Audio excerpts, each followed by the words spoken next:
The morning Daniel Hayes drove his rusted pickup into the executive lot of Vance Industries, a woman in a tailored gray suit laughed out loud. "Park that junk out back," Catherine Vance said, not even slowing down. "This lot is for people who matter." Daniel said nothing.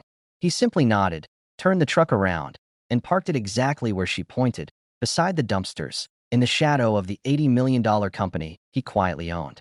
He sat there a moment after the engine went quiet, both hands resting on the worn steering wheel. He had heard words like hers many times across the years, and they no longer stung the way they once had. But they always reminded him of something. They reminded him of where he started. Catherine Vance had run this company for 6 years. She believed she had built it. She was about to learn that the man she just humiliated by the dumpsters had signed the very first check that brought Vance Industries to life. And that by the end of this day, every assumption she carried about power, about worth, about who mattered, would quietly come apart in front of the people she most wanted to impress. So stay with this story, because the moment she realizes who he is, she goes completely still. To understand that morning, you have to go back 22 years, to a garage with a leaking roof and a baby monitor balanced on a workbench. Daniel Hayes was 26, a widower, and the father of a 4-month-old daughter named Grace. He repaired engines by day and sketched designs by night. A fuel injection system he was certain could change how factories powered their machines. Everyone told him to give it up.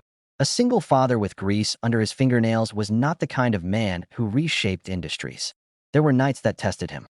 He remembered one in particular. A January so cold the water in the garage sink had frozen solid. Grace was crying with a fever, and Daniel had $11 left to his name until the end of the week. He held her against his chest under a single work lamp, rocking her slowly while his blueprints lay half-finished on the bench beside them. He did not sleep that night. He simply held his daughter and stared at the design, whispering to her that one day things would be different. One day, he promised, no one would ever look down on them again. But Daniel had something the doubters didn't. He understood that the biggest problems are usually solved by the smallest, most overlooked parts. He spent $11,000 he didn't have. He missed meals so Grace wouldn't. He sold his late wife's wedding ring to cover the cost of a single prototype, and he never once told anyone he had done it. And one cold morning, he drove that same pickup, new, back then, to a struggling manufacturing startup run by a man named Robert Vance. Daniel handed him the design and the funding to build it, in exchange for a quiet ownership stake. No title, no corner office. He never wanted his name on the door. He only wanted Grace to grow up watching a father who built something real. Robert Vance built that startup into Vance Industries. The two men became close friends, and on the day they signed, Robert had shaken his hand and said, "Daniel, as long as this company stands, you'll own the heart of it." Daniel never forgot those words.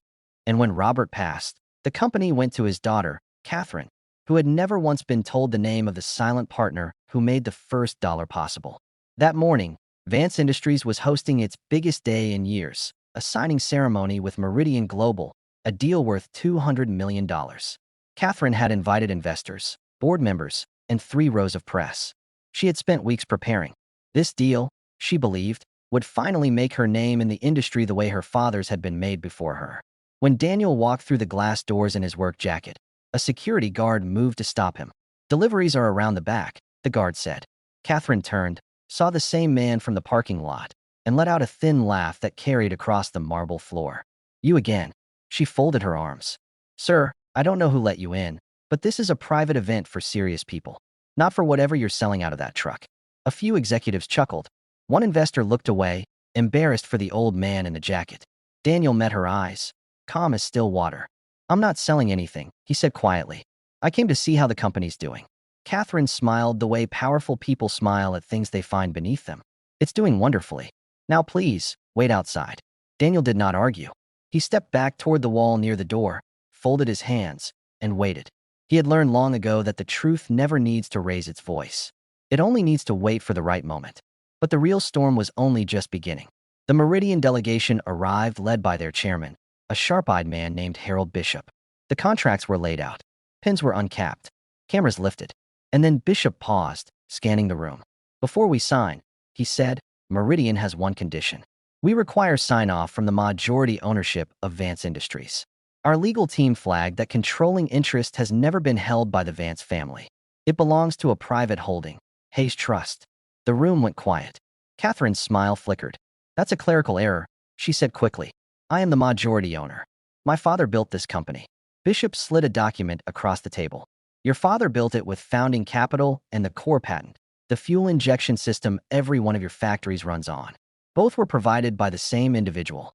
Without that patent holder's signature, Meridian cannot proceed. The deal is void. Catherine stared at the page. The words on it did not match the story she had told herself her entire life. She reached for the table to steady her hand, and the room, full of investors, full of press, began to murmur. There must be a mistake, she said, her voice tightening. My attorneys reviewed everything. The Vance family has always controlled this company. Your family controlled 41%, Bishop replied evenly. The remaining 59% has been held by Hayes Trust since the company's founding. I'm surprised you weren't aware. The murmuring grew louder. One of her board members leaned forward, frowning. An investor in the second row quietly slipped his pen back into his jacket.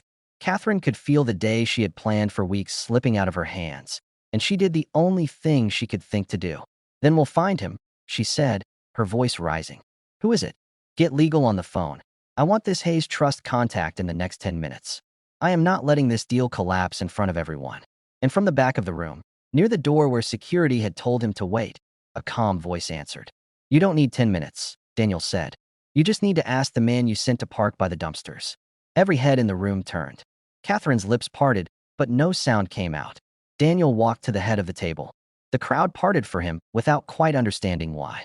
He opened a worn leather folder and laid 2 pages beside the Meridian contract. The first was the founding agreement, Robert Vance's signature beside his own, dated 22 years prior. The second was the patent. Inventor, Daniel Hayes. Assigned to Hayes Trust. My name is Daniel Hayes, he said. I designed the system that powers every machine in this building. I funded your father's first factory when no bank in the state would touch him. I've owned the controlling interest in Vance Industries since before you finished college. He looked at Bishop. And yes, Hayes Trust will sign. The deal is sound. I've reviewed Meridian's terms myself, and they're fair to everyone in this room. Harold Bishop stood and extended his hand. It's an honor, Mr. Hayes. We've been trying to identify you for 2 years. Your fuel injection patent is the reason Meridian wanted this deal in the first place. The room that had laughed at him an hour ago could not find a single word. Catherine Vance stood frozen. Every assumption she had carried that morning collapsed at once. And for the first time in years, she looked small in her own building. She thought of the parking lot. She thought of the laughter.